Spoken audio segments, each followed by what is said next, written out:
Good morning, students. I am Ruth from Apply Science Department, working in RPIT College Campus Karnal.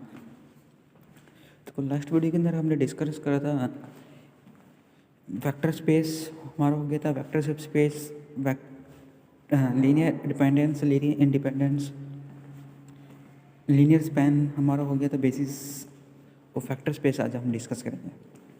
तो basis of vector space की सबसे पहले definition देखते हैं। Definition क्या है? अगर let F of V of F be a vector space, क्या let V of F be a vector space, a subset S, एक सबसेट है S v1 v2 v3 dots vn का, is set to be a basis of v if यदि मेरे पास v1 v2 v3 are linear independence vector. अगर मेरे पास के लीनियर इंडिपेंडेंस वेक्टर है v1 v2 v3 dots vn be a span, और स्पैन मेरे पास क्या था? वही था एक स्पैन में मेरे पास स्पैन में क्या था? Span linear span of vector, linear span of vector S मेरे पास कोई एक non empty subset of vector space का, है ना? The set of all linear combination of finite set of element S is called linear span of S. It is denoted by L of S. It is denoted by L of S या less than S greater than के बीच में भी हम इसको लिख सकते हैं। तो आगे देखते हैं मेरे पास क्या था बेसिस ऑफ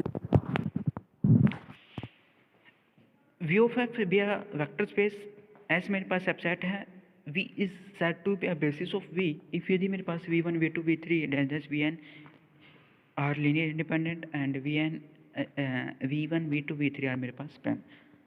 तो एग्जांपल फर्स्ट देखते हैं। प्रूव दैट द सेट, एक मेरे पास सेट गिवन है, is a basis of vector space R cube R, R is the rational number. तो लेट कर लिया हमने, सबसे पहले लेट करा S एक सेट है, वही है सेट है ना V1 V2 V3, तो वेक्टर का सेट है। तो vector 1 0 0 0 1 0 0 0 1। First we shall prove that S मेरे पास के लीनियर इंडिपेंडेंट है ना, linear independent. Let a B c belong to R such that a into A1 0 0 B into 0 1 0 C into 0 0 1। ठीक है, अब यहाँ से इनको देखो ऐड करते हैं। ऐड कैसे करते हैं? फर्स्ट एलिमेंट के साथ a plus 0 this is equal to 0। तो यहाँ से क्या आएगा? a is equal to 0, 0 plus b plus 0 this is equal to 0। तो फिर b क्या आएगा? b is equal to 0। Similarly c is equal to 0। S is मेरे पर linear independent set of vector आ गया, linear independent set of vector आ गया। Now we shall prove that कि कैन बी यू मेरे पास vector can be express in the linear combination of vector, linear combination of vector में लिखा जाता है। तो लेट कर लिया U is equal to A B C, B element of R, B element of R cube into R. तो R cube into U से मेरे पास आए, है ना, बिलोंग करे आर क्यूब इंटू आर से।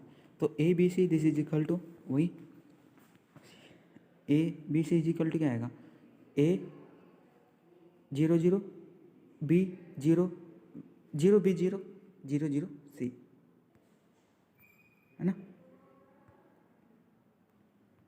तो यहाँ से देखो हमारे पास क्या आया था?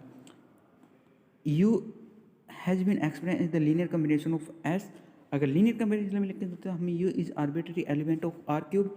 अगर U is arbitrary element of R cube तो हम बोलेंगे S span R cube of R। तो S span R cube of R, तो हम तो क्या होगा? S is the basis of R cube. तो सिमिलर आगे देखो क्या होगा। इसमें क्या था कि सबसे पहले हमने क्या निकाला कि जो मेरे पास V1 V2 V3 थे हमारे पास की लीनियर इंडिपेंडेंट है। लीनियर इंडिपेंडेंट से हमने क्या करा कि S मेरे पास स्पैन है R क्यूब में। अगर वो भी S स्पैन है R क्यूब में तो हम बोलेंगे S is the basis of R cube. Thank you.